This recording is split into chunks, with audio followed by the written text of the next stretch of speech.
Yes, sir. We are back once again, and I am your host, the most intellectually ratchet, entrepreneur-minded, facetious, revolutionary Renaissance. And they ain't snatched us off the internet yet, so you motherfuckers must really like this shit. Welcome to the Renaissance Report. Let's go.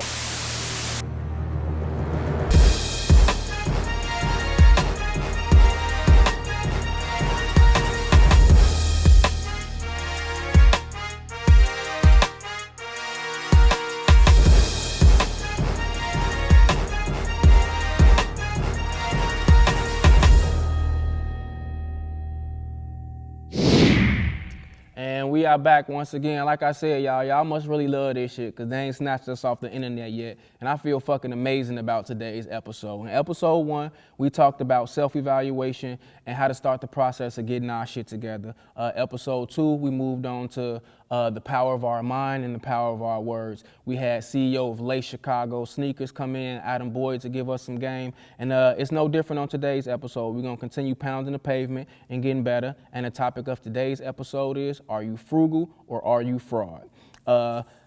Dictionary.com defines frugal as an adjective meaning economical in use or expenditure, prudentially saving or sparing, not wasteful, careful, thrifty, or in other words, a penny pinching motherfucker. And fraud is a noun per Merriam-Webster dictionary as deceit, trickery, a person who is not what he or she pretends to be, an imposter. Shit, is that you? And niggas, if it is, it's cool. Well, not really, but at the end of the day, what we want to be able to do, as I stated before, is own that shit. And the first step to owning that shit and making a change, if this fits your fucking description, is you got to be able to be 100 with yourself and separate your needs from your fucking wants. Yes, niggas, needs from fucking wants. So all the Pellies, all the Jordans, all the jewelry, all that shit, get off that fuck ass shit. Start taking care of your business, paying your bills, taking care of your kids, getting your credit in order, all the things that fucking matter. In addition to those things, you just have to just like be honest with yourself and say, man, I'm out here fucked up. I'm this particular way. I'm that particular way. And at that point, you'll be able to make the change. And when I suggest this stuff, when people ask me what they should do as far as saving money and being frugal, it kind of rubbed them the wrong way because the first thing they do is start to compare and look at what I have or look at what other people have. You got this or you got that or you doing this, you doing that. First off, that's your motherfucking problem right there. Like, focus on you and focus on your growth. Like, that's the only way. Hey, niggas. Yeah, back to the nigga cam. Focus on you and focus on your growth. Don't worry about what the next motherfucker doing, what the nigga down the block doing, what the niggas on TV doing, the rappers, the ball players. Focus on you and what's gonna make your situation better. I swear to God, that is the only way that you will grow, and that is the only way that you're gonna be able to improve. You can also like start to save money by cutting out a lot of the bullshit. Myself personally, I had an issue with buying gym shoes all of the time. David Bach, 9-time New York Times bestselling book author, calls this the latte factor. I call my shit the Jordan factor. Every weekend a pair of Mikes was coming out, I was going to get them shits. So this thing is, the latte factor is an idea that if you cut out the bullshit that you buy on a weekly or monthly or daily basis and start redirecting that money to yourself, you'll probably end your life rich because you can invest that money and use that money for other stuff, which is what step number 2 is. Now that you no longer have the issue of having any money or extra money to save or any money sticking around, man, start putting that shit in online accounts. Like, you know what I'm saying? Capital One, 360, Ally Bank. It's a lot of different ones out there. These are just ones that I know personally, and these people offer interest on your money, meaning that they'll give you money for free just for you having your money in their account. Do you hear that, niggas? Niggas, do you hear that? Free money, just because you putting your motherfucking money in their account instead of having it in your motherfucking shoebox on your mattress at your mama house in the trap house. You feel me? So at the end of the day, that's some more free game for you guys. Like I say, this shit is not that hard, and it's not as hard as you make it. Just begin to save and do the things that you need to do, and things will work in your favor. You shouldn't have access to this money because we all have the mindset already of once we get it, we spend it, we're going to make it back. Once we get it, we spend it, we're going to make it back. But it's not always that easy. You want to start preparing for the future, and you want to start just living your life a better way, because at the end of the day, there's a saying that Warren Buffett says, if you keep buying things that you don't need, you'll soon start selling things that you do need, you know what I'm saying, to maintain your lifestyle, and that shit is real. And step 3 for me probably should have been step 1, but I didn't think it was absolutely necessary, simply because at the end of the day, like I've been saying, we're all adults, and I figure if you watching this show about finance and business, niggas, you have a fucking job. Go get a fucking job. That's step number 3 for me. You have to have some type of foundation or some type of income coming in, man. And if you don't, like, you're a fucking idiot. You know what I mean? Like, for real, like, what grown person out here is just living their life, just waking up like, man, I don't know what I'm gonna do today. I don't know where my next dollar gonna come from. We need to get off that as a people, just as a unit, just together, like, for real, yo. Like, we can do better. We gotta be better. In addition to those things, man, I just feel like we just got to be smarter and be better with what it is that we're doing. And once we do those things, we'll be able to grow and we'll be able to advance. And on that note, guys, we're going to go on to commercial break and we'll be right back. Thanks, y'all, for tuning in to the Renaissance Report. Good evening, America. Dr. Dumpster here with an important, exciting new product. The Dr. Dumpster Medicinal Trash Cans. Prescribed to help you sleep, try our patented crawl-in dumpster. Crawl in, buddy! Do you have to go to work or school? It's okay. You can be trash on the go with our new portable dumpster. Prescribed for sex offenders, internet trolls, secretly jealous motherfuckers, meter maids, tow truck drivers, terrorists, and any other sick fucking bastard out there. One size fits all. Hop in, buddy.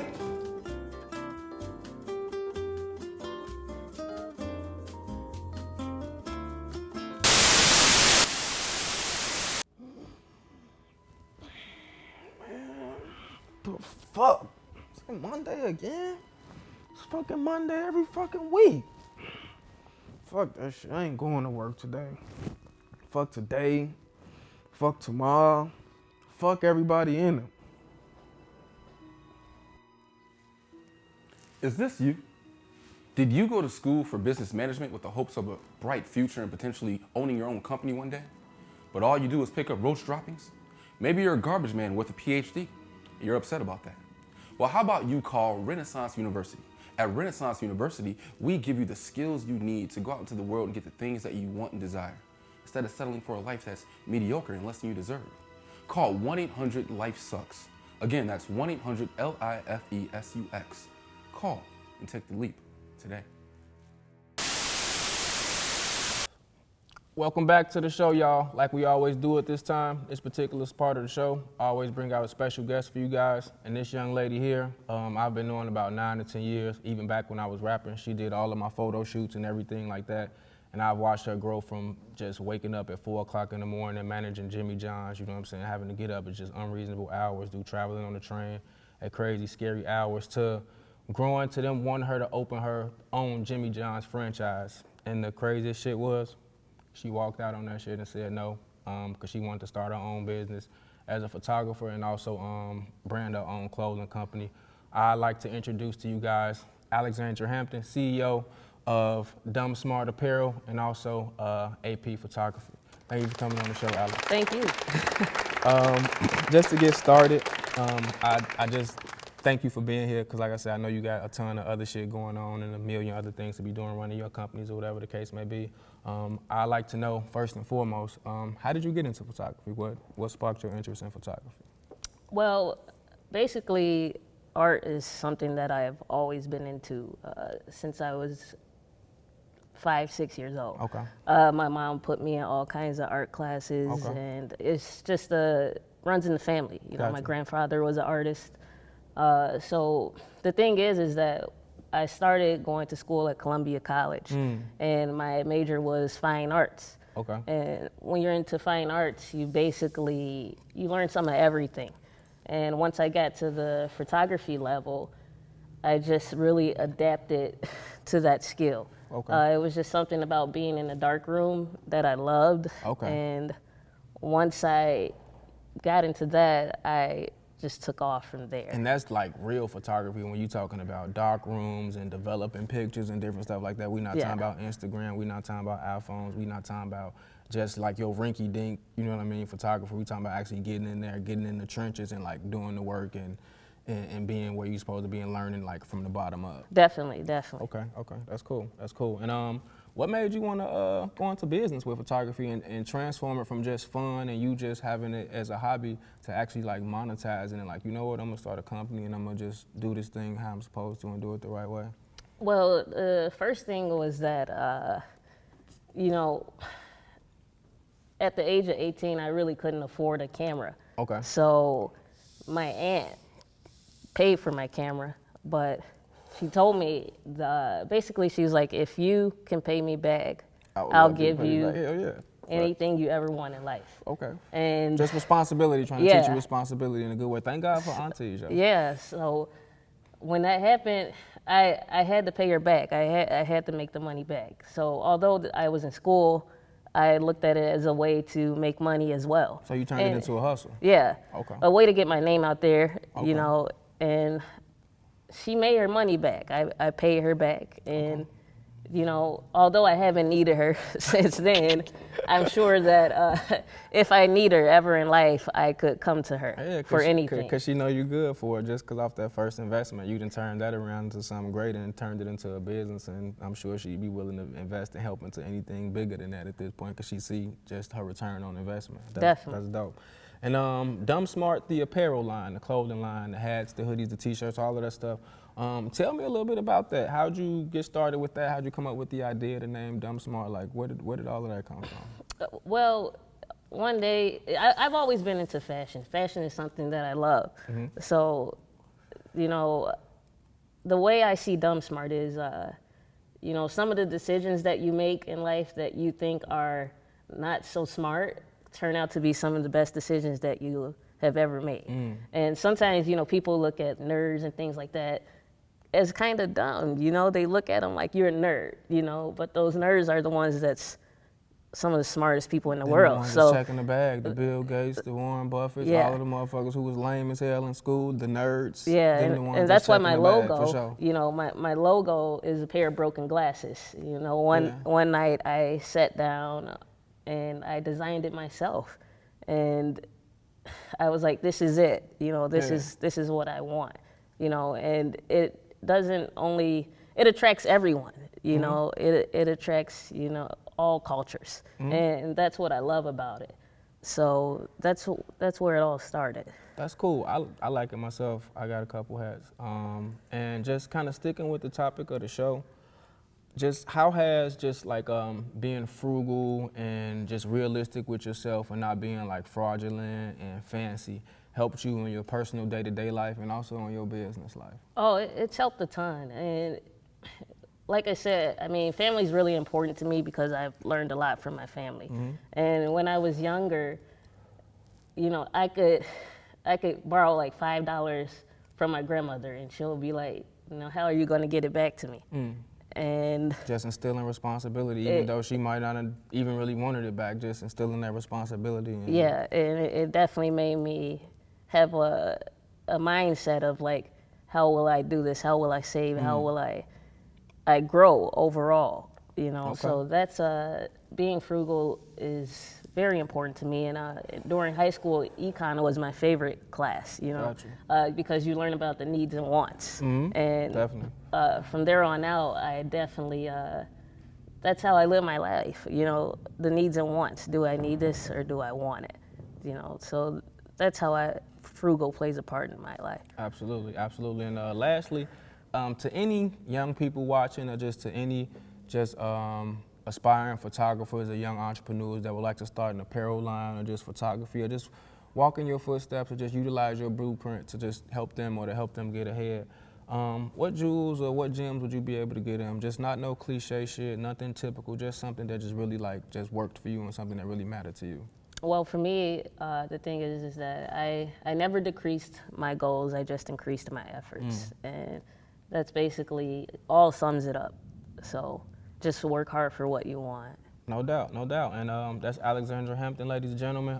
You can catch her On Instagram at Alex Pearl 824, or you can go to my Dumb Smart by Alex Pearl line as well. And I have actually a few items that I could show you today. show them. Let's see. So, We got goodies, baby. You know, I definitely have the dad hats that Oh yeah. I have. Dad hats, navy blue and royal joints. Yeah, I have a hat that's actually coming out for Black History Month. Every year I do a hat for Black History Month. That's fresh. Have a couple of What else you t-shirts got? as T-shirts. well. Man, go to the website, y'all. She got good shit. Fly And shit. some hoodies. And I brought a special hat for you today. Oh man. Thank you. Gifts. No problem. We love gifts. So if ever any future guests or any of that shit want to come on the show and bring me some gifts and shit, man, it's Christmas all year in this bitch. Just know that. And she got the hoodies and shit on deck too, in case you know you in the cold area, Alaska, Russia, you know what I'm saying, some shit like that, cold, you know what I'm saying, Antarctica, the South Pole, all that shit. We fucking with y'all too, so fuck with her. Dumb Smart Apparel, man, Alexandra Hampton, CEO of AP Photography and Dumb Smart Apparel. Thank you for coming by again. No problem, thank you. Hey, we're gonna go to commercial break. We'll be right back, y'all.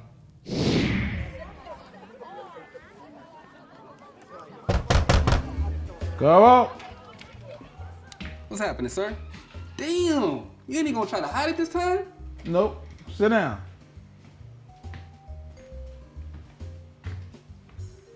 Okay. So how you feel, son? Honestly, pretty good. I was a little skeptical at first, but this shit really works. Yeah, man, exactly. See, you was willing to look dumb in order to get done what you needed to fucking do, man. And I'm proud of you. You know why? Because you've been walking around with a fucking bucket on your head the last 4 to 6 weeks. Stupid motherfucker. These ain't even real eyes. These googly eyes. How can you even see? Are you a fucking X-Man? Take this shit off. Thanks, Dr. D. Whoa. Pause on the Dr. D. I ain't got no D for you, Playboy. See, you just ruined a good moment. Get the fuck out of my office, man. But I was just saying. Get the fuck out my office, man. Dr. D. I got no D for you, nigga. D for your mama. All-Star Weekend. Fucking pre-com, baby.